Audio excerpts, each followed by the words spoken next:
Question is, a company wants to improve its ability to clone large amounts of production data into a test environment in the same AWS region. The data is stored in Amazon EC2 instance on Amazon Elastic Block Store Amazon EBS volumes. Modifications to the cloned data must not affect the production environment. The software that accesses this data requires consistently high I/O performance. A solutions architect needs to minimize the time that is required to clone the production data into the test environment. Which solution will meet these requirements? Option A. Take EBS snapshots of the production EBS volumes. Restore the snapshots onto EC2 instance store volumes in the test environment. Option B. Configure the production EBS volumes to use the EBS multi-attach feature. Take EBS snapshots of the production EBS volumes. Attach the production EBS volumes to the EC2 instances in the test environment. Option C. Take EBS snapshots of the production EBS volumes. Create the initialize new EBS volumes. Attach the new EBS volumes to EC2 instances in the test environment before restoring the volumes from the production EBS snapshots. Option D. Take EBS snapshots of the production EBS volumes. Turn on the EBS Fast Snapshot Restore feature on the EBS snapshots. Restore the snapshots into new EBS volumes. Attach the new EBS volume to EC2 instances in the test environment. Correct answer is option D.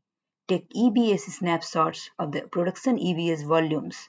Turn on the EBS Fast Snapshots Restore feature on the EBS snapshots. Restore the snapshots into new EBS volumes. Attach the new EBS volumes to EC2 instances in the test environment. Next question is, an e-commerce company wants to launch a new deal a day website on AWS. Each day will feature exactly one product on sale for a period of 24 hours. The company wants to be able to handle millions of requests each hour with millisecond latency during peak hours. Which solution will meet these requirements with the least operational overhead? Option A. Use Amazon S3 to host the full website in different S3 buckets. Add Amazon CloudFront distributions. Set the S3 bucket as origin for the distributions. Store the order data in Amazon S3. Option B. Deploy the full website on Amazon EC2 instance that run into auto-scaling groups across multiple availability zones. Add an application load balancer ALB to distribute the website traffic. Add another ALB for the backend APIs. Store the data in Amazon RDS for MySQL. Option C. Migrate the full application to run the containers. Host the containers on Amazon Elastic Kubernetes service. Amazon EKS. Use the Kubernetes cluster autoscaler to increase and decrease the number of pods to process bursts in traffic. Store the data in Amazon RDS for MySQL. Option D. Use an Amazon S3 bucket to host the website's static content. Deploy an Amazon CloudFront distribution. Set the S3 bucket as the origin. Use Amazon API Gateway and AWS Lambda functions for the backend APIs. Store the data in the Amazon DynamoDB. Correct answer is option D. Use an Amazon S3 bucket to host the website's static content. Deploy an Amazon CloudFront distribution. Set the S3 bucket as the origin. Use Amazon API Gateway and AWS Lambda functions for the backend APIs. Store the data in Amazon DynamoDB. Next question is, a solutions architect is using Amazon S3 to design the storage architecture of a new digital media application.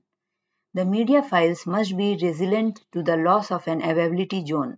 Some files are accessed frequently while other files are rarely accessed in an unpredictable pattern. The solutions architect must minimize the cost of storing and retrieving the media files. Which storage option meets these requirements? Option A.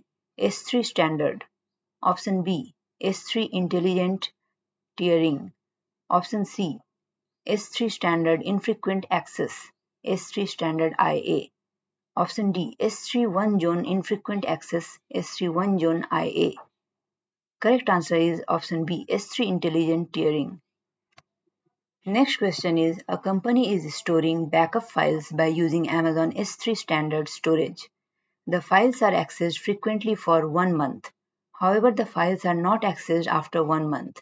The company must keep the files indefinitely. Which storage solution will meet these requirements most cost effectively? Option A. Configure S3 intelligent tiering to automatically migrate objects. Option B. Create an S3 lifecycle configuration to transition objects from S3 standard to S3 Glacier Deep Archive after 1 month. Option C. Create an S3 lifecycle configuration to transition objects from S3 standard to S3 standard infrequent access S3 standard IA after 1 month. Option D. Create an S3 lifecycle configuration to transition objects from S3 standard to S3 one zone infrequent access S3 one zone IA after 1 month.